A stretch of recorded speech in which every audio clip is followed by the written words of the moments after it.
10 number কুৱেশ্যনটো কৈছে সৰল কৰা 10ৰ একটো আমি চাওঁ কি দি আছে √3 মাইনাস হৈছে √2 হোল স্কয়াৰ দি আছে এতিয়া আমি এটোত হৈছে কোনটো বীজগণিতীয় সূত্ৰ আমি হৈছে প্ৰয়োগ কৰিব পাৰো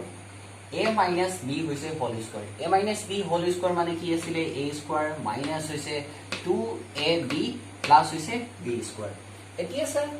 ইয়াত আমি হৈছে a মানটো হৈছে √3 বুলি ধৰি লব পাৰো আৰু হৈছে b মানটো হৈছে আমি কি বুলি ধৰি লব পাৰো √2 বুলি ধৰি লব তেতিয়া হলে আমাৰ কি হ'ব √3 হোল স্কয়াৰ মানে হৈছে a স্কয়াৰ মাইনাস হৈছে 2 a মানটো আমি কিমান ধৰি লৈছিলো √3 আৰু হৈছে b মানটো কিমান ধৰি লৈছিলো √2 তেতিয়া হলে এইডখৰলৈকে কি হ'ল a স্কয়াৰ মাইনাস হৈছে 2ab প্লাস হৈছে b স্কয়াৰ আছিল b মানটো আমি কিমান ধৰি লৈছো √2 স্কয়াৰ এতিয়া চোৱা যেহেতু হৈছে ওপৰত হৈছে স্কয়াৰ হৈ আছে হেতু কাৰণে হৈছে আমি স্কয়াৰ ৰুট চিনটো উঠাই দিম বৰ্গমূল চিনটো আমি উঠাই দিম তেতিয়া এটো কি হ'ব 3 হ'ব মাইনাস হৈছে 2 এতিয়া এইডখৰ চোৱা √3 ইনটু হৈছে √2 √3 লগত হৈছে √2 টো পূৰণ হৈ আছে আমি হৈছে √3 আৰু √2 পূৰণ কৰিলে আমি কিমান পাম 3 × 6 আৰু হৈছে ওপৰত হৈছে স্কয়াৰ ৰুট চিনটো দি দিলে হৈ গ'ল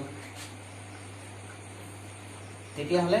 আমি এইটো হৈছে পূৰণফলটো তেতিয়া কিমান পাম 2 ইনটু হৈছে √6 প্লাস চিনটো দিলো এই যেহেতু হৈছে স্কয়াৰ চিনটো আছে হেতু কাৰণে স্কয়াৰ হৈ থকা কাৰণে আমি কি কৰিম স্কয়াৰ ৰুট বা হৈছে বৰ্গমূল চিনটো আমি হৈছে উঠাই দিলে তেতিয়া এটো কিমান পাম আমি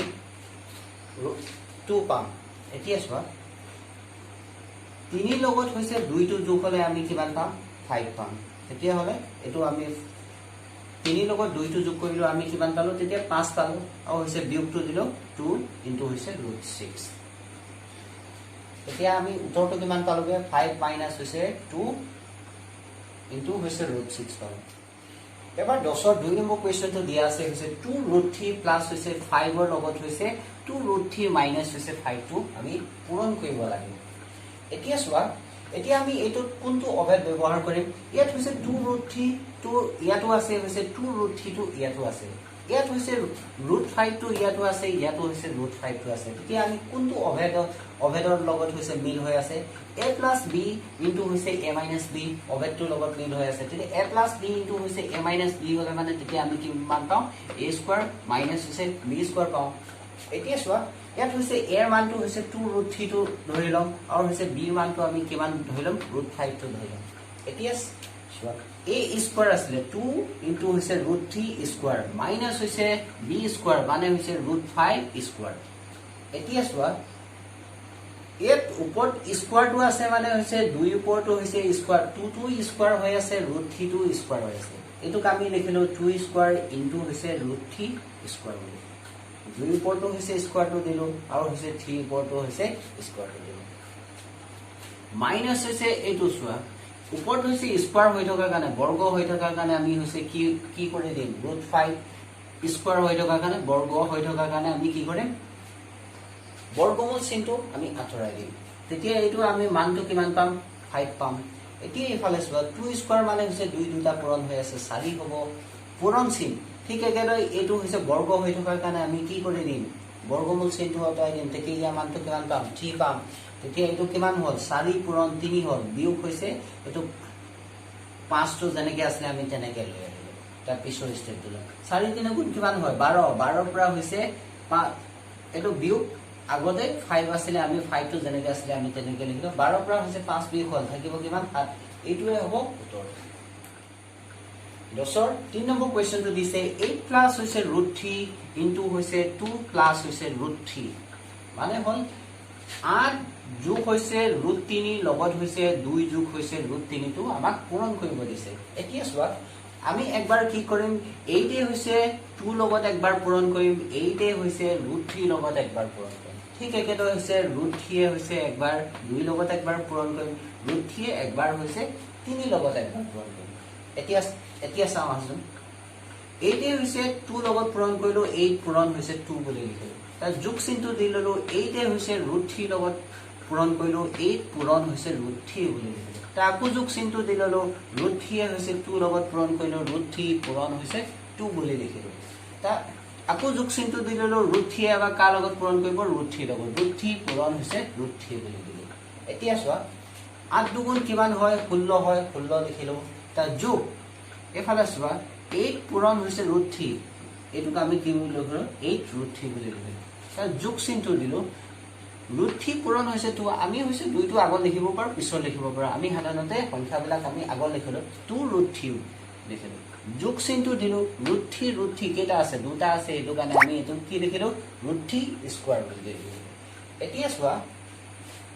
16 টো আমি যেনেকৈ আছে তেনেকৈ লিখিলো যোগ চিনটো দিলো 8 √3 প্লাস হৈছে 2 √3 8টা √3 আছিল তাৰে লগত হৈছে 2টা √3 যোগ হলে কিমান হ'ব 10টা √3 হ'ব 10 √3 বুলি লিখিলো যোগ চিন দিলো ইয়াত ওপৰত স্কয়াৰ থকা কাৰণে স্কয়াৰ হৈ থকা কাৰণে এটো আমি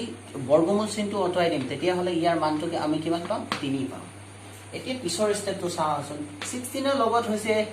3 যোগ হলে মানে আমি কিমান পাম 19 পাম তাৰ যোগ চিনটো দিলো হৈছে ইফালে যেনেকৈ আসলে আমি তেনেকৈ লিখিলো 10 √3 বুলি লিখিলো এতিয়া এনসাৰটো আমি কিমান পালো 19 প্লাস হৈছে 10 √3 6 নম্বৰ কোৱেশ্চনটো দিয়া আছে 1 ডিভাইডেড বাই 1 প্লাস হৈছে √2 এই হৈছে 1 প্লাস হৈছে √2 এটা হৈছে অপৰিমেয় সংখ্যা এটো কাৰণে আমি হৈছে পৰিমেয় সংখ্যালৈ লৈ যাব কাৰণে আমি হৈছে লব আৰু হৰক দুইকে হৈছে 1 মাইনাস √2 এ পূৰণ কৰা হ'ল এতিয়া ওপৰতো আমি পূৰণ কৰি দিলো 1 এৰ লগত হৈছে 1 মাইনাস √2 আৰু হৈছে আমি তলতো কি কৰিলো 1 প্লাস হৈছে √2 এৰ লগত হৈছে 1 মাইনাস √2 এ পূৰণ কৰি দিলো এতিয়া চোৱা 1 এ হৈছে 1 মাইনাস হৈছে √2 এৰ লগত পূৰণ কৰিলে মানে 1 মাইনাস √2 এ পাম এতিয়া তলত চোৱা এটো হৈছে কোনটো আকাৰৰ হৈ আছে a + b ইনটু হৈছে a - b আকাৰৰ হৈ আছে নে এটো অভেদ আমি হৈছে তেতিয়া a + b ইনটু হৈছে a - b হলে আমি কি পাই আইছো a স্কয়াৰ মাইনাস হৈছে কি পাই আইছিলো b স্কয়াৰ পাই আইছিলো নে তেতিয়া হলে আমি a স্কয়াৰ হলে মানে কি হ'ব 1 স্কয়াৰ মাইনাস হৈছে b স্কয়াৰ আমি b মানটো কিমান বুলি ধৰিলাম √2 মাইনাস হৈছে √2 স্কয়াৰ এতিয়া চোৱা ওপৰত আছে 1 মাইনাস হৈছে √2 আৰু তলত কিমান আছে 1 স্কয়াৰ মানে হৈছে 1 কেটা পূৰণ হৈ আছে দুটা পূৰণ হৈছে 1 গুণ কিমান হ'ব 1 হ'ব এটো লিখিলো এতিয়া ইয়াত চোৱা √2 স্কয়াৰ হৈ থকা কাৰণে আমি বৰ্গমূল চিনটো স্কয়াৰ √2 আমি অতৰাই দিম তেতিয়া ইয়াৰ ভ্যালুটো কিমান পাম 2 পাম এতিয়া চোৱা এতিয়া ওপৰত কিমান আছে 1 মাইনাস √2 আছে যেনেকৈ আছে আমি তেনেকৈ লিখি ললো 1 এৰ পৰা হৈছে 2 বিয়োগ হলে কিমান পাম 1 এৰ পৰা হৈছে 2 বিয়োগ হলে আমি কিমান পাম -1 পাম এতিয়া চোৱা আমি এবাৰ কি কৰিম ওপৰটো আমি -1 এটা আমি পূৰণ কৰি দিম তলতো আমি -1 এটা আমি হৈছে পূৰণ কৰি দিম এতিয়া হৈছে তলত হৈছে -1 এ হৈছে -1 এৰ লগত পূৰণ হলে আমি কিমান পাম 1 পাম এই 1 এ পূৰণ হল 1 হল মাইনাসে পূৰণ হলে মানে কি হৈ যায় প্লাস চিন হৈ যায় যোগ চিন হৈ যায় তেতিয়া আমি তলৰ ভ্যালুটো কিমান পালো 1 পালো আৰু হৈছে ওপৰত কিমান পাও চাওচোন এই -1 এ হৈছে 1 টোৰ লগত পূৰণ কৰিলে 1 গুণ 1 হল এই মাইনাসে প্লাসে হৈছে মাইনাস হৈ যাব এবাৰ চাও -1 এ হৈছে -√2 লগত পূৰণ কৰিলে কি হ'ব চাও এই 1 এ হৈছে √2 লগত পূৰণ কৰিলে √2 এ হ'ব মাইনাসে প্লাস হৈ যাব তেতিয়া হলে আমি এনসাৰটো কিমান পালো -1 প্লাস হৈছে √2 তলত আমি 1 পাইছিলো হেতু আমি লিখি কৰিব পাৰো 5 নম্বৰ প্ৰশ্নটো দি আছে 4/√7 প্লাস হৈছে √3 যেহেতু আগৰ প্ৰশ্নটো দৰে 6 নম্বৰ প্ৰশ্নটো যেহেতু হৈছে √7 প্লাস হৈছে √3 এই হৈছে যোগফলটো এটা হৈছে অপৰিমেয় সংখ্যা হেতু কাৰণে আমি হৈছে হৰটোক আমি পৰিমেয় সংখ্যালৈ লৈ যাব কাৰণে ঠিক আকৌ একে ধৰণে √7 -√3 এ আমি তলত পূৰণ কৰি দিয়া হল যেহেতু তলত পূৰণ কৰা হল √7 -√3 আমি ওপৰটো হৈছে √7 -√3 আমি পূৰণ কৰিব লাগিব সমতুল্য কৰিব কাৰণে হেতু কাৰণে আমি লিখি দিলো লব আৰু হৰক দুইকে হৈছে √7 -√3 পূৰণ কৰা হল এতিয়া চোৱা ওপৰত আমি কিমান পালো 4 ইনটু হৈছে √7 -√3 আৰু তলত কিমান পালো এতিয়া চোৱা এটো কোনটো ফৰ্মুলা কৰিব a + b * a - b হলে মানে কি পাইছিলো আমি a² - b² এ জায়গাত কিমান আছে √7² আৰু b জায়গাত কিমান আছে √3 অৰ্থাৎ হৈছে a² - হৈছে b² অৰ্থাৎ হৈছে √7 স্কোয়াৰ মাইনাছ হৈছে √3 স্কোয়াৰ এতিয়া চোৱা ওপৰত যেনেকৈ আছে আমি তেনেকৈ লিখিলোঁ 4 × √7 মাইনাছ √3 আৰু তলত এতিয়া চোৱা √7 স্কোয়াৰ যেতিয়া ওপৰত স্কোয়াৰটো আছে সেইটো কাৰণে স্কোয়াৰ ৰুট চিনটো উঠি যাব কিমান পাম আমি এইটো 7 পালোঁ ঠিক একেধৰণে সিটোৰো স্কোয়াৰ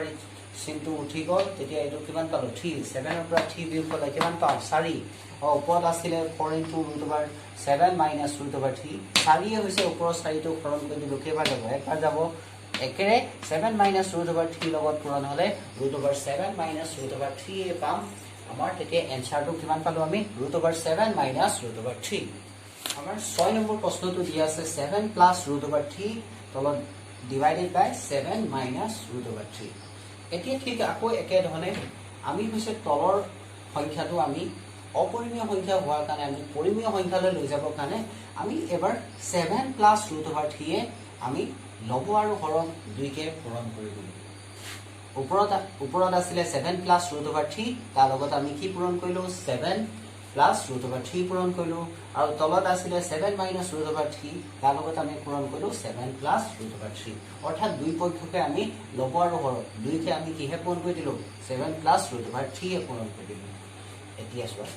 এতিয়া 7 প্লাছ √3 7 প্লাছ √3 কেইটা 7 প্লাছ √3 হ'ল দুটা হ'ল সেইটো কাৰণে 7 প্লাছ √3 হোল স্কোয়াৰ লিখিলোঁ এতিয়া তলত আছে চোৱা এইটো কোনটো ফৰ্মুলা কৰিব a minus b a plus b a plus b into হৈছে a মাইনাছ b আমি ফৰ্মুলা এটা পাই আছিলোঁ এইটো ফৰ্মুলাটো মতে কি আছিলে a স্কোয়াৰ মাইনাছ হৈছে b স্কোয়াৰ ইয়াত হৈছে a জেগাত আছে 7 আছে b জেগাত আছে -3 অৰ্থাৎ মাইনাছ √3 অৰ্থাৎ আমি কি লিখিব পাৰোঁ 7 স্কোয়াৰ মাইনাছ √3 স্কোয়াৰ লিখিব পাৰোঁ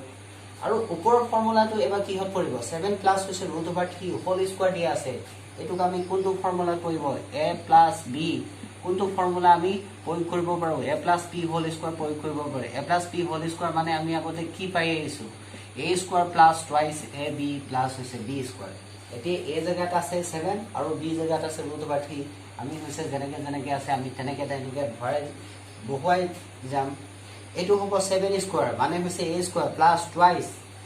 ab a জেগাত আছে 7 আৰু b জেগাত আছে √3 প্লাছ হৈছে b স্কোয়াৰ √3 স্কোয়াৰ এতিয়া চোৱা 7 স্কোয়াৰ মানে হৈছে হাত দুটা পূৰণ হৈ আছে হাত দুটা পূৰণ হ'লে কিমান হ'ব 49 আৰু এইটো কিমান হ'ব 7 × 2 = 14 যোগ 7 × 2 = 14 14 × √3 আৰু ইফালে কি হ'ব যেহেতু স্কোয়াৰ আছে এইটো কাৰণে স্কোয়াৰ ৰুট চিনটো উঠি যাব বৰ্গমূল চিনটো উঠি গ'লে ইয়াত কিমান থাকিব 3 এতিয়া চোৱা 49 ৰ লগত 3 টো যোগ হ'লে মানে আমি কিমান পাম 52 আৰু যোগ হৈছে 14 × √3 ওপৰত আমি 52 যোগ 14 × √3 পালোঁ আৰু তলত কিমান আছে 46 ইয়াত হৈছে এতিয়া চোৱা 52 প্লাছ হৈছে 14 × √3 ওপৰত আছে আৰু তলত আছে 46 এতিয়া চোৱা আমি দুইটাৰ পৰা হৈছে কমন হৈছে 2 ওলাব 2 লগত যদি আমি 26 পূৰণ কৰোঁ তেতিয়া আমি 52 পাম আৰু হৈছে 2 লগত 7 পূৰণ কৰিলে 14 পাম আৰু হৈছে লগত √3 টো লাগিয়ে আছে এতিয়া হৈছে দুইটাৰ পৰা কি বাহিৰলৈ ওলাই আহিব হৈছে 2 মানে হৈছে দুইটা সাধাৰণ উৎপাদক কি আছে 2 আছে 2টোক আমি বাহিৰলৈ লৈ আনিলোঁ ইয়াত হৈছে ভিতৰত তেতিয়া কি থাকিলে 26 থাকিলে যোগ হৈছে 14 ৰ পৰা হৈছে 2 এটা বাহিৰলৈ লৈ আনিলে ভিতৰত কি থাকিব 7 থাকিব আৰু লগত হৈছে √3 টো হৈছে পূৰণ হৈ আছে তলত কিমান আছিলে 46 আছিলে 46 এ লিখিলোঁ এতিয়া 2 এ 46 ক হৰণ কৰিলে কেইবাৰ যাব 23 পাম আমি এতিয়া আমি তলত কিমান লিখিম তলত আমি কিমান পালোঁ 23 পালোঁ আৰু ওপৰত কিমান আছে 26 প্লাছ হৈছে 7 × √3 এইটোৱে হ'ব আমাৰ 6 নম্বৰ কুৱেশ্যনটোৰ উত্তৰ